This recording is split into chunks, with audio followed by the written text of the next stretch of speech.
Éditorial du 22 janvier 2025, Mahamat Idriss Déby répond à Macron. Lors des vœux de Nouvel An 2025, le président Mahamat Idriss Déby du Tchad a profité de la solennité de l'occasion pour répondre à Emmanuel Macron, le président français qui à la même occasion avait traité les dirigeants des pays africains d'ingrats suite, selon lui, à leur manque de reconnaissance pour le travail de l'armée française dans la lutte contre le terrorisme en Afrique. Parlant du départ en rafale de l'armée française d'Afrique, Macron pense que son pays a décider librement de partir de ces contrées dans l'objectif de se réorganiser.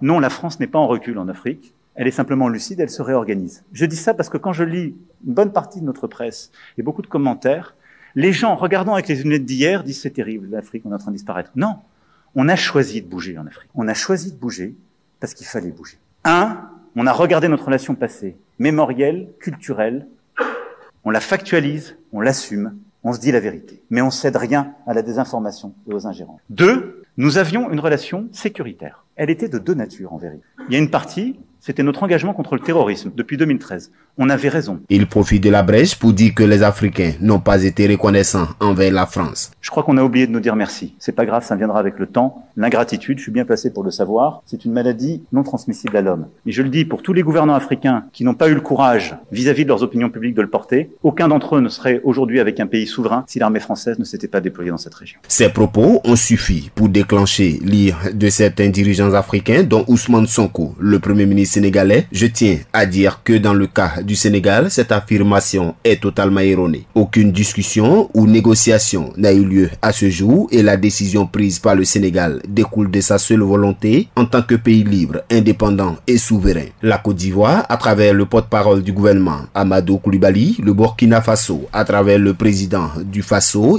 Ibrahim Traoré, en ces termes, dit à Macron que si les Africains n'avaient pas volé au secours de la France, elle serait aujourd'hui un département allemand. Mais le coup de grâce est sans doute venu de Mahamat Idriss Déby, le chef de l'État tchadien. Quelques puissances se sont ingérées dans nos affaires internes. Je n'ai pas accepté.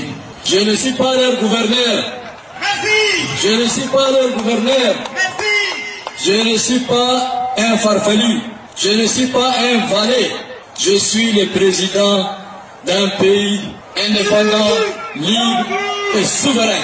Un pays fier de sa souveraineté. C'était lors de la présentation des vœux de l'an 2025. Par ses réactions de coup pour coup, la France macroniste doit comprendre que les temps évoluent, les esprits aussi. Les Africains qui ont subi l'esclavage, la traite des Noirs et la colonisation ne sont pas ceux d'aujourd'hui. Aller aux mêmes écoles et universités que les Français et Américains. APRA, Agence Presse Radio et Audio.